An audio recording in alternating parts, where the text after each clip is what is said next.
नेताजी सुभाषचंद्र बोस वस्तू संग्रहालयाचं आज दिल्लीमध्ये उद्घाटन करण्यात येणार आहे। पंतप्रधान नरेंद्र मोदींच्या हस्ते हे उद्घाटन होणार असून नेताजींच्या कुटुंबियांचाही पंतप्रधानांच्या हस्ते सत्कार करण्यात येणार आहे। देशातील अग्रगण्य दूध उत्पादक सहकारी संस्था अमूलने आता उंटिणीचं दूध विक्रीला आणलंय। गुजरातच्या गांधीनगर, अहमदाबाद आणि कच्छच्या अनेक भागातून हे दूध विक्रीसाठी उपलब्ध आहे। कच्छ भागातील उंटिणींपासून मिळालेल्या या दुधाची किंमत 100 रुपये प्रति लिटर असून अर्धा लिटरच्या पेट बॉटलमध्ये सध्या हे दूध मिळतंय।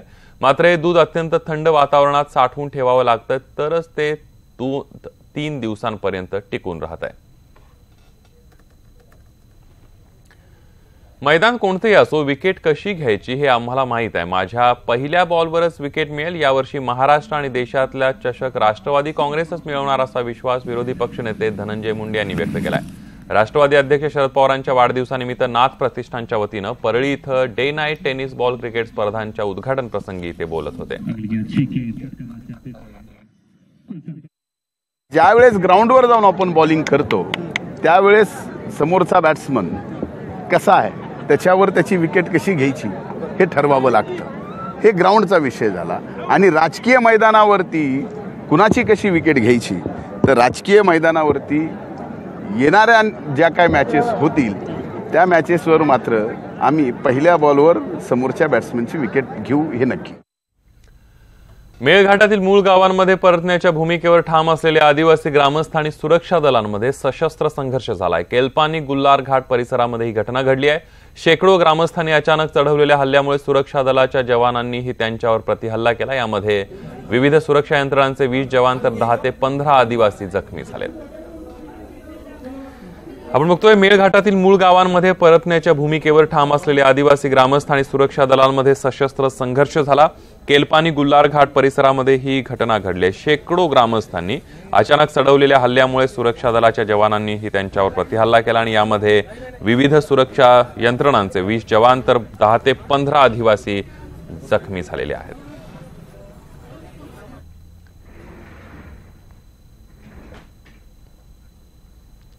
मूर्तिजापूर रेल्वे स्टेशन इथं उभा असलेल्या शकुंतला पॅसेंजरच्या बोगीला रात्री आग लागली। आगीमध्ये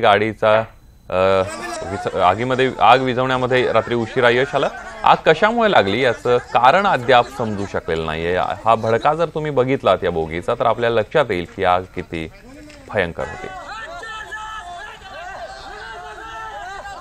मूर्तिजापूर रेल्वे स्टेशनवर उभ्या असलेल्या शकुंतला एक्सप्रेसच्या बोगीला काल रात्री आग लागलेली होती। आगीचा अचानक भडका उडाल्यामुळे प्रवाशांमध्ये आणि तिथल्या सगळ्या स्थानकावरच्या लोकांमध्ये प्रचंड गोंधळ निर्माण झाला। मात्र तत्काळ आग आटोक्यात आणली। मात्र आग कशामुळे लागली याचं कारण अद्याप समजू शकलेलं नाहीये।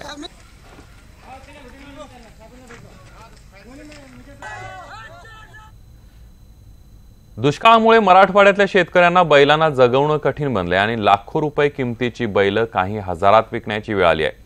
याचा रिपोर्ट आम्ही दाखवला होता। जीवापाड जपलेली बैल विकायला नेताना नवनाथ बडे या शेतकरी कुटुंबाची किती घालमेल झाली याचं हेलावणारं वास्तव आम्ही दाखवलं होतं। हा रिपोर्ट पाहून नवनाथ बडे यांच्यासाठी मदतीचे हात पुढे येत आहेत।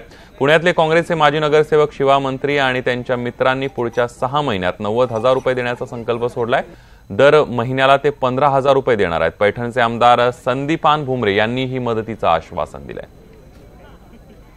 पैठण तालुक्यात सध्या दुष्काळ परिस्थिती आणि चारा टंचाई, पाणी टंचाई असल्यामुळं की बाजारात शेतकरी सगळे जे काही त्यांचे बैल वगैरे असते हे सगळे विक्रीसाठी आणलेले, त्याला कोणी घेत नाही। अशा परिस्थितीत जे शेतकऱ्यांनी जे व्यथा मांडलेली, तर आमदार या नात्यानं मला जी काही मदत इथून गेल्यानंतर करता येईल ती मदत मी 100% आमदार म्हणून करणार आहे।